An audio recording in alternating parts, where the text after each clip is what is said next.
नमस्कार दोस्तों, एग्जाम बक चैनल में आपका स्वागत है। दोस्तों, हम बायोलॉजी के 6 लेक्चर अभी तक कंप्लीट कर चुके हैं। आज हम प्रारंभ करेंगे अपना लेक्चर नंबर 7। दोस्तों, हम जब हमने बायोलॉजी स्टार्ट की थी तो बायोलॉजी को हमने 5 भागों में बांटा था, याद होगा आपको। सबसे पहला हमने पढ़ा था मोनेरा। दूसरा हमने ग्रुप पढ़ा था प्रोटिस्टा। तीसरा हमने पढ़ा था फंगस। और चौथा जो हम पढ़ रहे थे प्लांट। और इसके बाद पांचवा जो ग्रुप बांटा था वो हमने बांटा था एनिमल में। आपको याद होगा दोस्तों, मोनेरा ग्रुप जो था हमने इसमें स्पेशली बैक्टीरियाज पढ़े थे। प्रोटेस्टा जो ग्रुप था इसमें हमने, आपको याद होगा, पैरामीशियम वगैरह कुछ जीव पढ़े थे। फंगस में हमने कुछ फंगस पढ़ी थी। फिर इसके बाद हम पढ़ रहे थे प्लांट। तो जब हम दोस्तों प्लांट पढ़ रहे थे तो प्लांट में वे सारे जीव आते हैं। याद रखना, इसमें मैंने पहले ही बताया था, इसमें जीव है, नाम इसका प्लांट है। इसमें कुछ ऐसे जीव आते हैं जो प्लांट की तरह व्यवहार करते हैं, यानी कुछ प्लांट, या ऐसे कह लो कुछ प्लांट कुछ जीव। तो जब हमने प्लांट को बांटा था तो प्लांट को सबसे पहले हमने प्लांट किंगडम को 3 पार्ट्स में डिवाइड किया था दोस्तों। आपको अच्छे से याद होगा दोस्तों। सबसे पहला पार्ट पढ़ा था आपने थैलोफाइटा। इसके बाद सेकंड पार्ट पढ़ा था आपने ब्रायोफाइटा। और तीसरा पार्ट पढ़ाया था आपने ट्रैकियोफाइटा, जो कि अभी अपन पढ़े नहीं है। थैलोफाइटा जो थे इसमें आपने स्पेशली कुछ एलगी पढ़ी थी। थैलोफाइटा इसमें वो सारे जीव या पेड़ पौधे आते हैं जो बिल्कुल जमीनी स्तर पर उगते हैं। बिल्कुल, इसमें जैसे जनरली अपन ने बीजीए पढ़े थे। और भी सारी कुछ एलगी पढ़ी थी जिनके मैंने आपको नाम पहले भी बता चुका हूँ। फिर हमने ब्रायोफाइटा पढ़ा था। ब्रायोफाइटा में कुछ पेड़ पौधे पढ़े थे, ये मैंने आपको नाम भी बताए थे दोस्तों। आपको याद होगा इसमें। इसके बाद तीसरा जो ग्रुप पढ़ा था ये पढ़े थे हम ट्रैकियोफाइटा। अब ट्रैकियोफाइटा में क्या था, इन तीनों में जो सबसे बड़ा अंतर था, इनमें संवहनी ऊतक मिलेंगे आपको। यानी इसमें जाइलम और फ्लोएम जैसी आकृति मिलेंगी। यानी ये थोड़े साइज में बड़े होंगे। और इनमें क्या होगा, जड़ों से पानी पहुंचाने के लिए, मिनरल्स पहुंचाने के लिए इसमें कुछ सिस्टम मिलेंगे जिसे अपन कहेंगे जाइलम और फ्लोएम, जो कि मैं आपको पहले बता चुका हूँ। आगे इसमें जाइलम फ्लोएम पर और स्टडी करेंगे आप। फिर जब हम ट्रैकियोफाइटा पढ़े थे तो इस ट्रैकियोफाइटा को फिर 3 पार्ट में डिवाइड किया था हमने। तो वो कौन कौन से हैं ट्रैकियोफाइटा में, तो यहीं से अब दोस्तों हम अपना स्टार्ट करेंगे आज का लेक्चर। ट्रैकियोफाइटा। तो सबसे पहले प्लांट को हमने 3 पार्टों में बांटा था, थैलोफाइटा, ब्रायोफाइटा एंड ट्रैकियोफाइटा। तो थैलोफाइटा और ब्रायोफाइटा में क्या थे, आपको संवहनी ऊतक नहीं मिलेंगे। यानी ये तो बिल्कुल ऐसे समझ लो काई थी। ये थोड़े से उससे बड़े थे, जैसे आपकी दूब घास होती है बिल्कुल जमीन पे रहती है। ये उस तरह के पेड़ पौधे होते हैं, बिल्कुल छोटे छोटे। तो ये उस तरह के थे। अब ये जो ट्रैकियोफाइटा है इसमें आपको जाइलम फिलोएम ये सारा का सारा मिलेगा। ये तो थोड़े से साइज में बढ़ जाएंगे ट्रैकियोफाइटा। तो आज से हम स्टार्ट करते हैं अपना लेक्चर नंबर 7। और प्रारंभ करेंगे हम बायोलॉजी के प्लांट सेक्शन का पार्ट 3, यानी ट्रैकियोफाइटा। तो ट्रैकियोफाइटा से हम स्टार्ट करते हैं अब अपना ट्रैकियोफाइटा। इसमें संवहनी ऊतक पाए जाते हैं। ये बहुत इंपोर्टेंट क्वेश्चन है, ये कई बार पूछा जाता है। आपको ऑप्शंस देगा, इन तीनों में से निम्न में से कौन सा संवहनी ऊतक है। तो आपको थैलोफाइटा देगा, ब्रायोफाइटा देगा, और फिर एक और दे देगा दोनों है, या फिर इस तरह से आपको ट्रैकियोफाइटा दे देगा। तो इसमें संवहनी ऊतक पाए जाते हैं। संवहनी मतलब जैसे पेड़ पौधा होगा, मैं बार बार समझाऊं, तो पेड़ों में पानी पहुंचाने के लिए ऊपर, मिनरल्स पहुंचाने के लिए पत्तियों तक, यहाँ पर कुछ टिश्यूज पाए जाते हैं, स्पेशल विशेष टिश्यू, इन्हीं को कहा जाता है जाइलम और फ्लोएम। तो इन्हीं को कहते हैं संवहन, का मतलब यहाँ से बहा के कहीं और ले जाना। तो इन्हीं को कहते हैं संवहन ऊतक। तो इसमें कौन कौन से ऊतक पाए जाते हैं, जाइलम फ्लोएम मिलेंगे आपको। यानी कुल मिला के आपको ये याद रखनी है ये बात, इसमें संवहनी ऊतक पाए जाते हैं। आगे मुख्यतः बड़े पेड़ पौधे आते हैं, तो इसमें थोड़ा सा साइज बढ़ जाएगा पेड़ पौधों का। एक मिनट दोस्तों।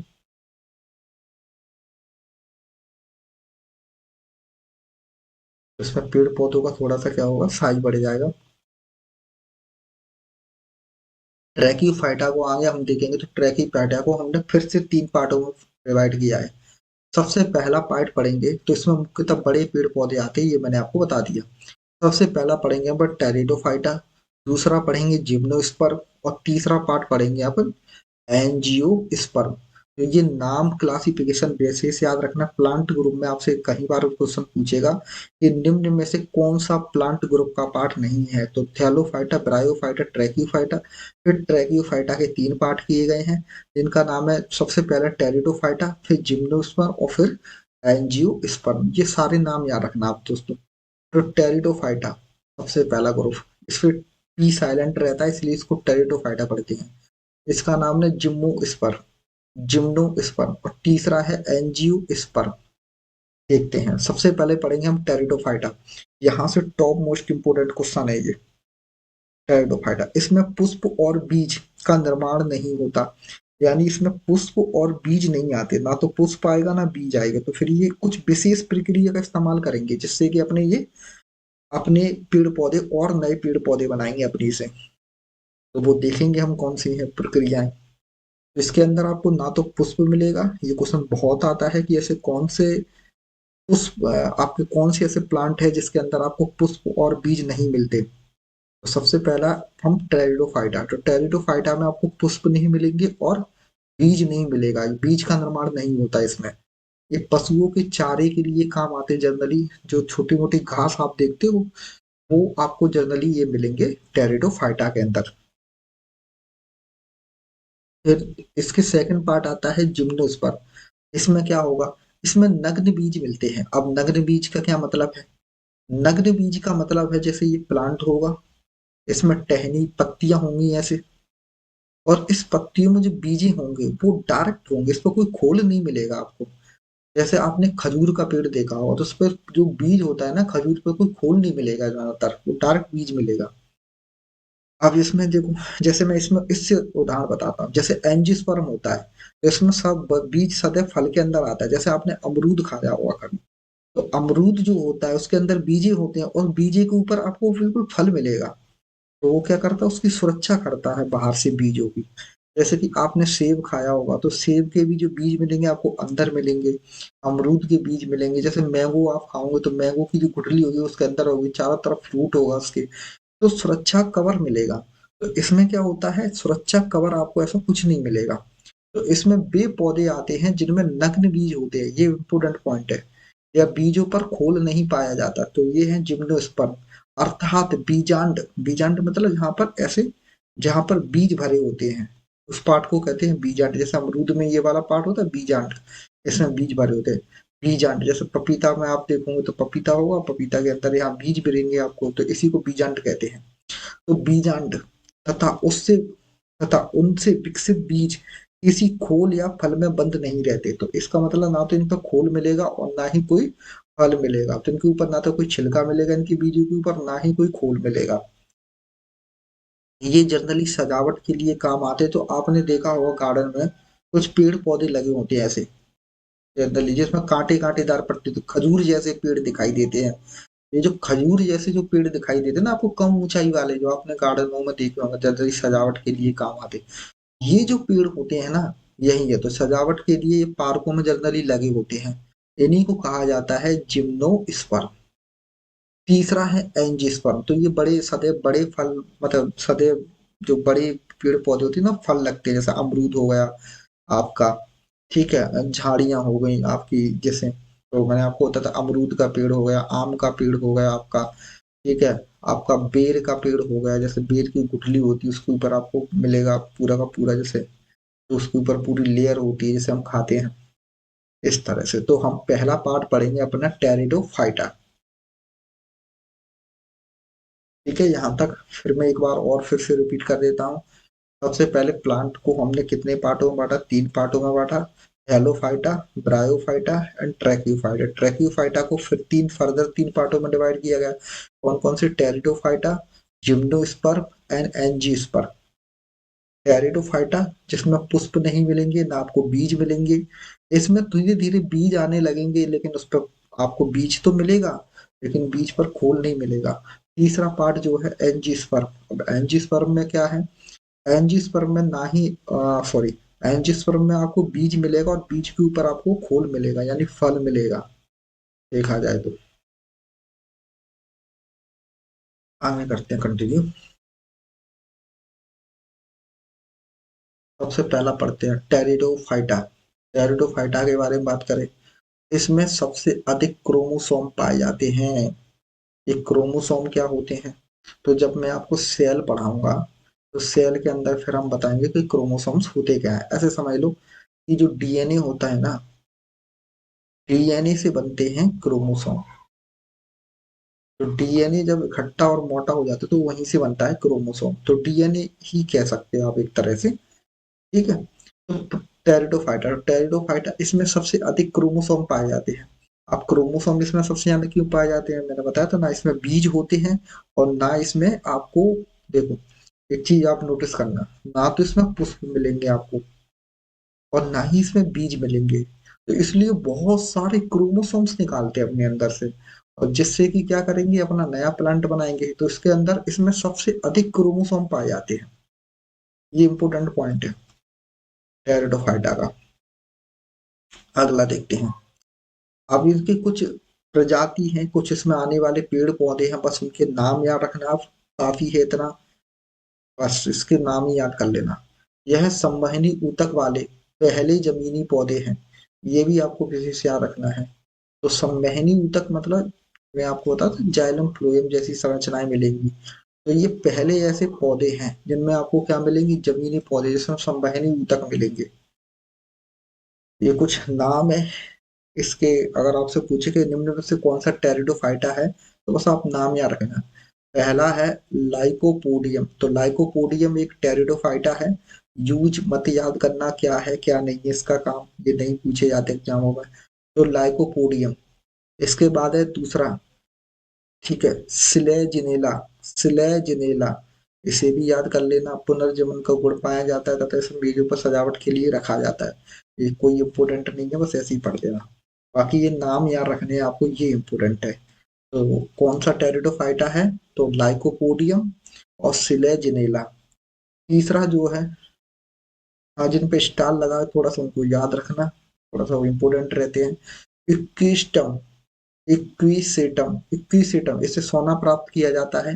ये भी बस पढ़ लेना एक बार। इसके बाद ये मोस्ट एंड मोस्ट इम्पोर्टेंट है, यहाँ से 99% क्वेश्चन बनते हैं जब भी टेरिडोफाइटा बनता है। तो फर्न। फर्न क्या है, आपने देखे होंगे ना, वो ऐसे खजूर जैसा पेड़ होता है और उसमें से पत्तियां निकली होती हैं, नुकीली पत्तियां मिलेंगी आपको इस तरह से। ये होती है फर्न, जो कि मैंने आपको देखा होगा वीडियो के थंबनेल पे जो लगा है वो फर्न ही है। तो फर्न टेरिडोफाइटा वर्ग का विख्यात पौधा है। यहाँ से मोस्ट मोस्ट क्वेश्चन आते हैं। तो आपसे सिंपल ये पूछा जाता है कि फर्न क्या है, तो टेरिडोफाइटा है, जिम्नोस्पर्म है, एंजियोस्पर्म है। तो आपको याद रखना है ये टेरिडोफाइटा के अंतर्गत आता है फर्न। फर्न प्लांट, इसके बारे में कुछ समझते हैं। फर्न प्लांट एक बिना पुष्प वाला पौधा है, क्योंकि ये टेरिडोफाइटा है। इसको जड़, तना, पत्ती, तीन भागों में बांटा जाता है। तो इसके तीन पार्ट होंगे इस तरह से। पहला पार्ट जड़, और ये वाला पार्ट जो कहलाएगा वो तना, और इसके बाद आपको इसमें बस पत्तियां मिलेंगी, ऐसी नुकीली कांटे वाली पत्तियां, जैसे आपने खजूर का पेड़ देखा होगा, बस सेम वैसा ही कुछ नुकीली पत्तियां मिलेंगी इस तरह से, खजूर के पेड़ की तरह। जैसे तीन पार्टों में बांटा गया, जड़, तना और पत्ती, तीन भागों में बांटा जाता है। फर्न पौधे के बीजाणु पत्तियों की निचली सतह में बीजाणु धानियों से उत्पन्न होते हैं, जो कि आपको देखे होंगे, आपने थंबनेल पे देखे होंगे आप। तो यहाँ जो पत्तियां होती है ना, यहीं पर इसका ऐसे बीजाणु, इसमें जैसे बहुत सारे बीज लगे होंगे, इस तरह से बीजाणु बनता है। तो पत्तियों के नीचे बनता है। तो ये भी क्वेश्चन कई बार पूछा जाता है कि इसके बीजांड कहाँ बनती है, तो पत्तियों की निचली सतह में। पत्तियों की निचली सतह में बीजाणु धानियों से उत्पन्न होते हैं, इसी से नए पौधे की उत्पत्ति होती है। फर्न एक पूर्ण विकसित संवहनी प्रणाली वाला पौधा है। मैंने आपको बताया था टेरिडोफाइटा संवहनी ऊतक पाए जाते हैं इसमें। फर्न अपने सजावटी और औषधि उपयोग के लिए फेमस है। तो मोस्टली गार्डन वगैरह में लगाए जाते हैं सजावट के लिए। इसके बाद आगे देखते हैं। इसी में एक और क्वेश्चन आता है फर्न में ही, ये भी बहुत इंपॉर्टेंट है, इस पर भी बहुत क्वेश्चन देखे गए हैं दोस्तों, बहुत। तो मार्सिलिया, मार्सिलिया बहुत इंपॉर्टेंट है, इस पर भी बहुत क्वेश्चन आएंगे। तो मार्सिलिया क्या है, यह एक जलीय फर्न परिवार का सदस्य है। आप देखते होंगे तालाब या नदी या फिर किनारे से लगे होते नाले वगैरह के, वहां पर भी आपको ऐसे नुकीले पेड़ पौधे मिलेंगे। यानी ऐसे तना होगा, ऐसे जड़ होंगी उसकी, और जो पत्तियां होंगी वो नुकीली नुकीली टाइप पे मिलेंगी। तो कॉमन है, ये कहीं भी मिल जाते हैं जलीय। तो यह जलीय फर्न परिवार का सदस्य है। तालाब, नालों के किनारे और कीचड़ में आपको ये जनरली मिलेंगी। इसमें गुप्त प्रजनन अंग होते हैं। तो ये भी क्वेश्चन इंपोर्टेंट है, पूछ लिया जाता है कई बार। अब क्रिप्टोगैम ये क्या है? एक प्रोसेस है क्रिप्टोगैम। इसमें क्या होता है, ना तो फूल और ना ही बीज पैदा हो, यानी जिसमें ना तो फूल बने और ना जिसमें बीज हो, तो फिर वो अपनी प्रजाति कैसे बढ़ाएगा? लेकिन प्रजनन के साधन छिपे होते हैं, लेकिन किसी और तरीके से प्रजनन करते हैं। तो इस प्रोसेस को कहा जाता है क्रिप्टोगैम। क्रिप्टोगैम। तो ये हुआ अपना टेरिडोफाइटा। मैं एक बार फिर से रिपीट कर देता हूँ, टेरिडोफाइटा में कहाँ कहाँ से क्वेश्चन बनेंगे। सबसे पहले इसमें सबसे अधिक क्रोमोसोम पाए जाते हैं, ये क्वेश्चन इंपोर्टेंट है। टेरिडोफाइटा, टेरिडोफाइटा में या संवहनी ऊतक, लाइकोपोडियम याद रखना आप, सेल जेनेला याद रखना, स्टिस्टियम, फर्न तो मोस्ट इंपोर्टेंट क्वेश्चन है, आपसे पूछा था फर्न किस प्लांट ग्रुप का पार्ट है। टेरिडोफाइटा वर्ग का ये सबसे विख्यात पौधा है। जड़ तना 3 विभागों में से बांटा जाता है। और एक ये भी याद रखना, मार्सिलिया, मार्सिलिया ये भी मोस्ट इंपोर्टेंट क्वेश्चन है। तो मार्सिलिया क्या है? एक जलीय फर्न परिवार का सदस्य है। एक जलीय फर्न है जिसका नाम है मार्सिलिया, बस। क्रिप्टोगैम क्या है? क्रिप्टोगैम एक प्रोसेस है जिसमें ना तो पुष्प और ना बीज, इनका बिल्कुल प्रयोग नहीं किया जाता, फिर भी अपनी प्रजाति को बढ़ाया जाता है। अब आते हैं अगला पॉइंट। हम प्लांट में अगला ग्रुप पढ़ते हैं जिम्नोस्पर्म। तो जिम्नोस्पर्म में ऐसे यहाँ रखना आप, जैसे कोई व्यक्ति जिम जाता है, तो जिम जा जाके उसके सारे बाल झड़ गए तो वो टकला हो गया, तो यानी उसके खोल नहीं है, उसके समझिए बाल नहीं है यानी उसके सिर पर। इसलिए ऐसे यहाँ रखना जिम्नोस्पर्म को, बहुत आसानी से याद रह जाएगा। तो नग्न बीज पाए जाते हैं, खोल या फल रहित बीज, यानी इसका जो बीज मिलेगा आपको उसमें खोल नहीं मिलेगा आपको, तो सिंपल बीज रहेगा डायरेक्ट। ये सजावट के लिए जनरली काम आती है जिम्नोस्पर्म। आगे देखते हैं जिम्नोस्पर्म में लक्षण, इसके कुछ लक्षण देखते हैं। ये मरुविद होते हैं, जीरोफाइट्स। जीरोफाइट्स का तो जहाँ पानी कम होता है वहां ये मिल जाएंगे आपको जीरोफाइट्स। इसमें स्पष्ट वार्षिक बलय एनुअल रिंग्स मिलती हैं, ये भी इंपोर्टेंट है। एनुअल रिंग्स क्या होती है? देखो, जैसे प्लांट होता है ना, ऐसे जैसे कोई ये प्लांट है। अब एनुअल रिंग्स क्या होती है? तो हमने देखा हो कभी कभी हम प्लांट को काटते हैं ना, तो हमें प्लांट को, हम जब तने को देखेंगे तो हमें कुछ ऐसे रिंग्स दिखाई देती है। ऐसे लकड़ी पर हमें कुछ ऐसे रिंग्स दिखाई देंगी, जब हम लकड़ी को ध्यान से देखेंगे तो कुछ इस तरह से रिंग्स दिखाई देंगी हमें तने को काटने के बाद, आरी वगैरह से जब कटता है। तो ये जो रिंग्स होती है ना, हर मौसम में एक रिंग्स बनती है। जैसे मान लो अभी 2022 में एक रिंग्स बनी, फिर ये 23 में अगली रिंग्स, फिर ये 24 में, ये 25 में। तो इससे सीधे सीधे अपन क्या करते हैं, पेड़ की आयु ज्ञात कर लेते हैं। और इस आयु ज्ञात करने की प्रोसेस को ही कहा जाता है डेंड्रोलॉजी। डेंड्रोलॉजी। मैं फिर से रिपीट कर लेता हूँ, ये जो रिंग्स हैं, ये जो रिंग्स है इन्हीं को एनुअल रिंग्स कहा जाता है। अब ये बनती कैसे हैं? जैसे प्लांट का क्या होता है, जैसे मान लो अभी है, अभी सर्दी आएगी, फिर गर्मी आएगी, फिर बरसात आएगी। तो जैसे बरसात आई तो एक आपने देखा होगा कि सारे पत्ते झड़ जाते हैं। तो ये जो लेयर होती है ना इनकी, ये लेयर हट जाती है। अब फिर अगली बारिश आएगी तो फिर एक अगली लेयर आ जाएगी, फिर ये लेयर हट जाएगी, फिर अगली बारिश आएगी, फिर अगली लेयर, फिर अगली लेयर, फिर अगली लेयर। और ऐसे layer by layer, layer by layer ये बनती जाएंगी, इन्हीं को कहा जाता है एनुअल्स रिंग्स। जो कि इसकी पेड़ की क्या बताती है, आयु बताती है। पेड़ों की आयु ज्ञात करने के जो विज्ञान होता है इसी को कहा जाता है डेंड्रियोलॉजी। आगे बढ़ते हैं। आप कुछ मोस्ट इम्पोर्टेंट आप क्या देखोगे, जिम्नोस्पर्म देखते हैं। जिम्नोस्पर्म से कुछ इम्पोर्टेंट इसकी प्रजाति हैं, कुछ इम्पोर्टेंट प्लांट। सबने पहला है साइकस, बहुत इंपॉर्टेंट है, क्वेश्चन पूछा जाता है। साइकस ये क्या है? साइकस की कोलोरोइड जड़ें। कोलोरोइड जड़ें कैसी होती हैं? कोलोरोइड जड़ें होती जैसे आपने मूला, जैसे आपने मूली देखी होगी, जैसे ये प्लांट है तो इस प्लांट की ऐसे मोटी मोटी जड़ें निकलेंगी, ऐसी कुछ मोटी मोटी जड़ें, मूली जैसी जड़ें। इनको कहा जाता है आपका कोलोइड जड़ें, कोरोलोइड जड़ें। ठीक है, तो ये जस्ट, या फिर आपने शकलकंद देखा होगा, आलू जैसा होता है, तो कुछ वैसी जड़ें मिलेंगी आपको, या मूली जैसी आपको जड़ें मिलेंगी। इनको कहा जाता है कोरोलॉइड जड़ें। तो साइकस की जड़ें कैसी होती हैं? कोरोलॉइड होती हैं जड़ों में। बीजीए ब्लू ग्रीन एल्गी, और आनावीना और नॉस्टॉक, ये भी इम्पोर्टेंट है। ये बीजी और नॉस्टॉक इम्पोर्टेंट है। ये दोनों पाए जाते हैं जो कि इसके साथ सहजीवी का संबंध रखते हैं। ये मैं पहले ही बता चुका हूँ, सहजीवी परजीवी क्या होता है। सहजीवी जो आपसे कुछ ले और बदले में आपको कुछ दे, यानी फायदे का सौदा जिसे कहते हैं, उसको कहते हैं सहजीवी। दो लोगों के बीच फायदे का सौदा है तो उसे सहजीवी कहते हैं। तो आप देखोगे तो साइकस में क्या होता है, एक तो साइकस का नाम पूछा जाता है कई बार, तो इसका नाम है सागो पाम। इसका नाम है सागो पाम, इसका दूसरा नाम है सागो पाम। इसमें कोलोरेड जड़ें मिलेंगी आपको। इन कोलोरेड जड़े में बीजीए रहते ब्लू ग्रीन एल्गी, ये बैक्टीरिया है, मैंने आपको पहले ही बताया था। और नोस्टॉक, ये भी आपके बैक्टीरिया हैं, ये भी मिलेंगे आपको जो इसके साथ सहजीवी संबंध रखते हैं। अगला देखते हैं, साइकस के तने से स्टार्च निकालकर खाने वाला साबूदाना बनाया जाता है। ये भी इंपॉर्टेंट पॉइंट है, आपसे कई बार एग्जाम में पूछा जाता है कि साबूदाना किस प्लांट से बनाया था, तो साइकस से बनाया जाता है। स्टार्च क्या होता है? जैसे हम जो भी खाना खाते हैं ना, वो हम ग्लूकोज में कन्वर्ट करते हैं। उस ग्लूकोज को ही आप समझ लो, ऐसे ही समझ लो, प्लांट के अंदर ग्लूकोज जो होता है, इसी को आप स्टार्च के नाम से कहोगे। जैसे आपने कभी आलू काटा होगा, तो आलू के बाद उसमें से सफेद सफेद सफेद सफेद दूध जैसा कुछ निकलता है, हल्का सा पानी पानी जैसा दूध। उसी दूध या पानी को ही आप कहते हैं स्टार्च, इसी को आप स्टार्च कहते हो। यही होता है स्टार्च। तो इसी स्टार्च को निकालते हैं साइकस से, और इस स्टार्च को निकाल के फिर प्रोसेस करके, और इसी से बनता है आपका साबूदाना। साबूदाना। आगे बढ़ते हैं। साइकस के बीज अंडमान द्वीप के जनजातियों द्वारा खाए जाते हैं। तो अंडमान जनजाति के जो लोग हैं, वो आपको साइकस के बीज सीधे खाते हैं। तो ये पढ़ लेना बस।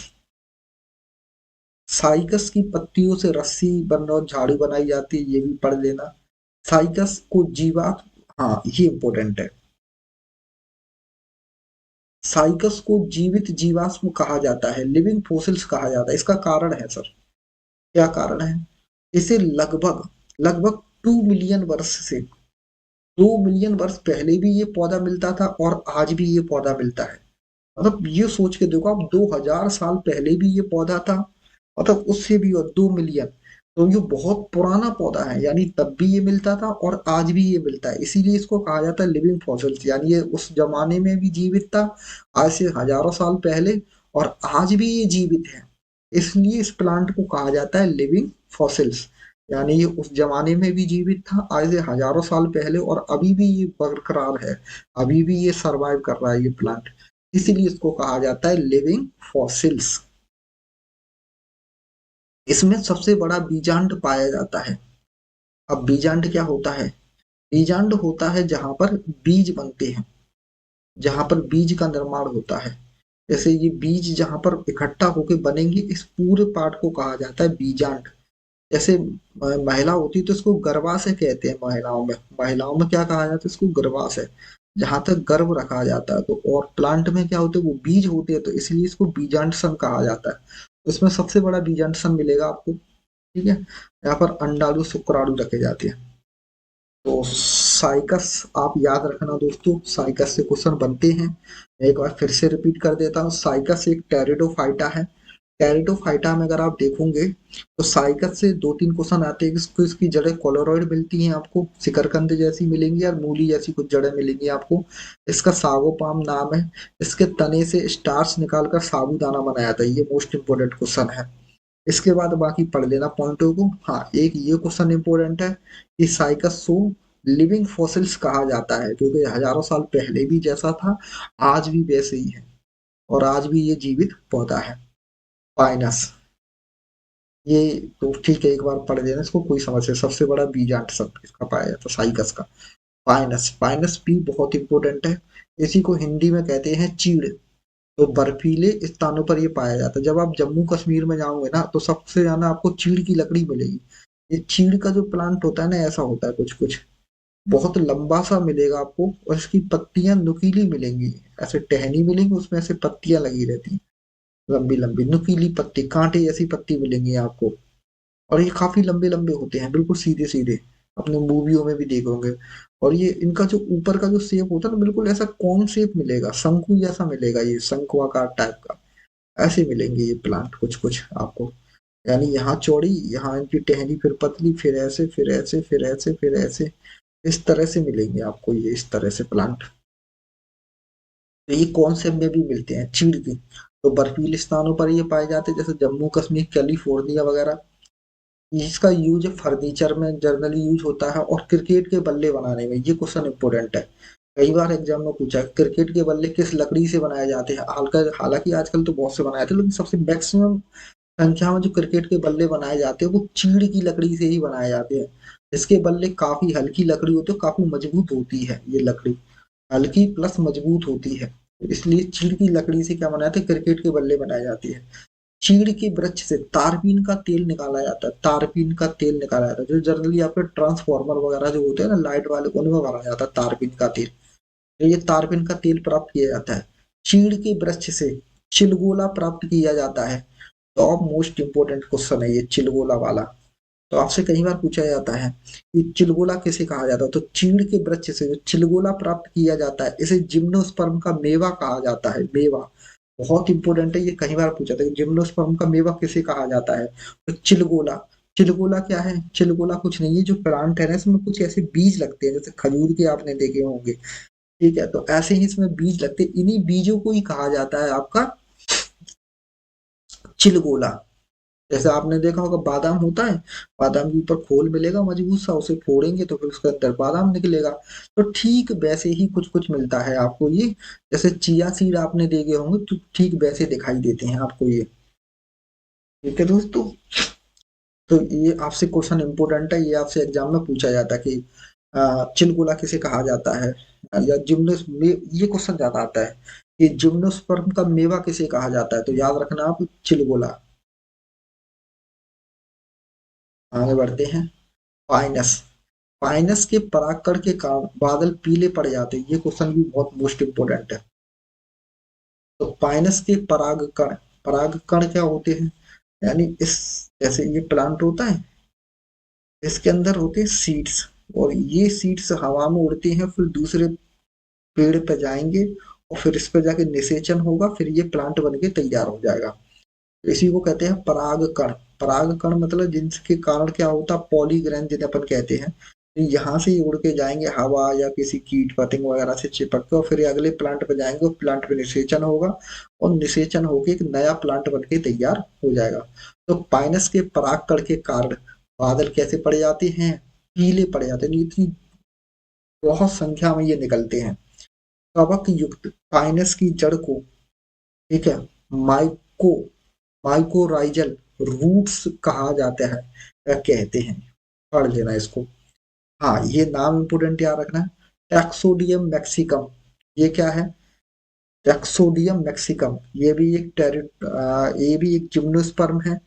इसका सबसे मोटा यानी चौड़ा तना होता है, ये इसका तना बहुत चौड़ा होता है, ऐसे तना समझते हैं आप पेड़ का, जैसे इसका तना बहुत चौड़ा होता है, ये पार्ट इसको कहते हैं तना, तो ये बहुत चौड़ा होता है ये। तो ऐसे याद रखना, मैक्सिकम मतलब मैक्सिमम।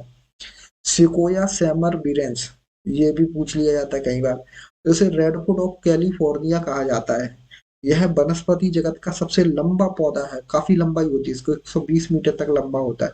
इसका नाम है सिकोया सैमर सैम्पर बिरेंस। बस नाम याद रखने और कुछ नहीं करना आपको। कई बार ये पूछ लिया जाता है कि रेडवुड ऑफ कैलिफोर्निया किसे कहा जाता है, तो सिकोया सैम्पर बिरेंस। टैक्सोडियम मैक्सिकम क्या है, इसका सबसे चौड़ा तना है। और सिकोया गिंगेटिया, सिकुया गिंगेटिया, इसके बारे में ये भी इंपॉर्टेंट है, गिंगेटिया कई बार डायरेक्ट पूछा जाता है। ये गिंगेटिया किसका पार्ट है, तो जिम्नोस्पर्म का पार्ट है। इसे फादर ऑफ फॉरेस्ट कहा जाता है, फादर ऑफ जंगल का पिता कहा जाता है इसको। इसका यूज फर्नीचर में ही होता है जनरली। तो तीन नाम आपको याद रखना है। एक्सोडियम मैक्सिकम सबसे चौड़ा तना, सिकोया सेम्परबिलिस रेडवुड ऑफ कैलिफोर्निया सबसे लंबा पौधा है, और सिकोया गिंगेटिया से फादर ऑफ फॉरेस्ट कहा जाता है। देवदार, ये भी पूछ लिया जाता है। देवदार, इसके पेड़ से सिट्रस ऑयल प्राप्त किया जाता है। तो देवदार की लकड़ी आती है, इसको फर्नीचर में भी काफी यूज होती है ये। ठीक है। इसके बाद अगला नाम याद रख लेना आप, इफेड्रा। ये सारे के सारे आपके याद रखने हैं आपको, इफेड्रा। इफेड्रा को अगर आप देखोगे, इसकी इसके रस से इफेड्रिन नामक एल्कलाइड प्राप्त किया जाता है। इफेड्रिन उपयोग दमा, अस्थमा, जो खांसी होती है, कि रोगों के लिए काम आती है दवा बनाने के लिए। तो इफेड्रा बस आप ऐसे याद रखना कि इफेड्रा का इस्तेमाल क्या करते हैं, दमा अस्थमा की दवाई जो बनाती है उसमें होता है। अगला है कॉनीफर। इसे याद रख पढ़ लेना इसको। कॉनीफर में क्या होता है, ये मुलायम रेशेदार काष्ठ लुगदी और बनाकर जैसे पेपर बनाया जाता है इससे। पढ़ लेना जूनिफेरस, इसको भी याद कर लेना, पढ़ लेना, ऐसी कोई खास इंपोर्टेंट नहीं है। आगे देखते हैं। सबसे अधिक संख्या में गुणसूत्र इसमें पाया था ओपीगुलिसिस, ये नामक फर्न में पाए जाते हैं। ये बस आपको पढ़ने हैं। हाँ, ये क्वेश्चन इंपॉर्टेंट है। टैनिन। टैनिन से उपयोग टैनिन का उपयोग चमड़ा एवं स्याही बनाने के लिए किया जाता है। टैनिन का उपयोग, तो चमड़ा वो जो स्याही बनाते हैं उसके लिए किसका इस्तेमाल करते हैं, टैनिन का। ये क्वेश्चन इंपॉर्टेंट है।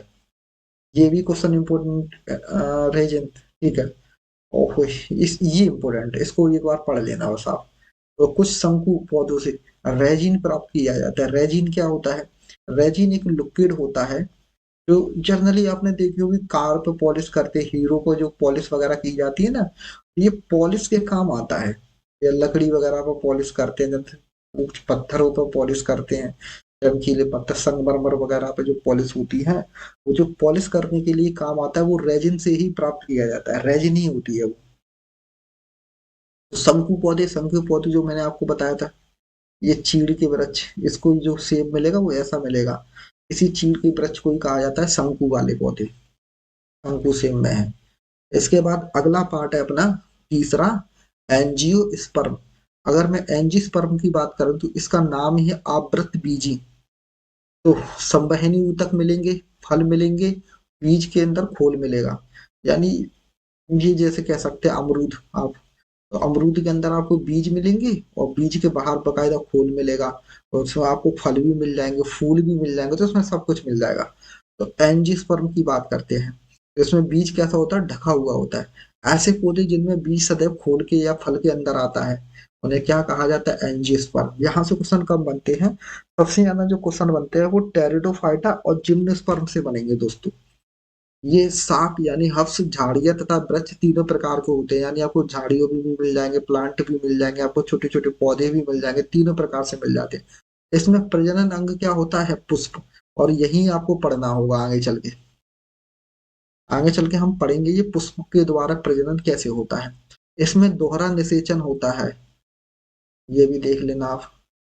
तीसरा पॉइंट, इसमें नेक्स्ट पॉइंट, ये मृतोपजीवी, परजीवी, सहजीवी और कीट बच्चे, ये इंपॉर्टेंट है। ये कीट बच्चे भी होते हैं। कीट बच्चे कैसे होते हैं, अच्छा कुछ प्लांट ऐसे होते हैं जो कीड़ों को खाते हैं, जिनका मैं नाम आपको जब बायोलॉजी में और आगे बढ़ेंगे आप प्लांट के अंदर, तब मैं आपको और गहराई से बताऊंगा प्लांट के अंदर के कीट बच्ची कैसे पौधे। कीट बच्ची पौधे वो होते हैं जो कीड़ों को खाते हैं। एक्चुअली में ये चलते नहीं है, ऐसा नहीं सोचना। कीड़ों को कैसे खाते हैं, जैसे ये प्लांट है, तो इस प्लांट की पत्ती जो होती है ना, वो कुछ इस शेप में बनी होंगी, ऐसे कांटे ऐसी बीच में से। और बीच में से ये कई बार क्या होती है, पत्ती ऐसे बीच में से खुल जाएगी। तो जैसे कि कीड़ा यहाँ बैठेगा तो ये पिचक जाएगी और ये इसमें कीड़ा अंदर चला जाएगा पत्ती में, और ये बंद हो जाएगी। इस तरह से बंद हो जाती है। या फिर कई बार आप देखोगे कि ऐसे डमरू जैसा, ऐसे गिलास जैसा शेप बन जाएगा और इस पे ऐसे ढक्कन सा होगा। और जैसे ही कोई कीड़ा और ऐसे ही होगा, ऐसा फूल सा लगा होगा रंग बिरंगा बढ़िया अच्छा सा, उसमें से खुशबू निकल रही, कोई कीट आएगा, यहाँ जैसे इस पे बैठेगा और बैठ के जैसे चिकना सा पदार्थ होगा, लिक्विड इसमें चिपक जाएगा, फिर अंदर चला जाएगा इस पुष्प के अंदर।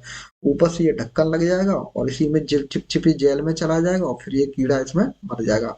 तो ये पुष्प क्या करेगा, ये पूरा जो कीड़ा मर चुका है इसके अंदर से पूरे हार्मोन्स वगैरह जितने भी हैं, एंजाइम एंजाइम सबको चूस लेगा, और चूस के कीड़े को फिर कुछ दिन बाद इसके स्ट्रक्चर को बाहर फेंक देगा, डिजोल्व करके। इस तरह से इनको कहा जाता है कीट बच्ची पौधे। तो इनको हम बताएंगे, जैसे पिचर प्लांट होता है आपका, कीट बच्ची पौधा है ये। तो आगे बढ़ेंगे। स्वपोषी भी होते हैं ये तीनों प्रकार के यह सामान्यतः स्थलीय होते हैं, लेकिन कुछ पौधे ये जलीय भी होते हैं, तो जल में भी आपको मिल जाएंगे। इसमें संवहन तंत्र अति विकसित होता है, यानी अति विकसित का मतलब खूब विकसित होता है अच्छे से। तो जिससे क्या होता है कि नीचे से मिनरल्स वाटर वगैरह सब कहाँ पहुंचाया जाता है, पत्तियों में पहुंचाया जाता है। यह पादप जगत का सबसे बड़ा समूह है। अब आगे जो पढ़ेंगे आप इसी को पढ़ेंगे सबसे ज्यादा। तो ये बहुत ये भी इम्पोर्टेंट है इसमें, कि यह पादप जगत का सबसे बड़ा समूह है। तो दोस्तों आगे चल के फिर एंजियोस्पर्म को दो पार्टों में बांटा गया है, इसको हम कल देखेंगे। आज के लिए दोस्तों इतना काफी है। दोस्तों आप इस चैनल को, अपने एग्जाम बॉक्स चैनल को लाइक और सब्सक्राइब करें, जिससे कि मैं इसी तरह से और आपके लिए वीडियो प्रोवाइड कराता रहूं। आज के लिए दोस्तों इतना काफी है।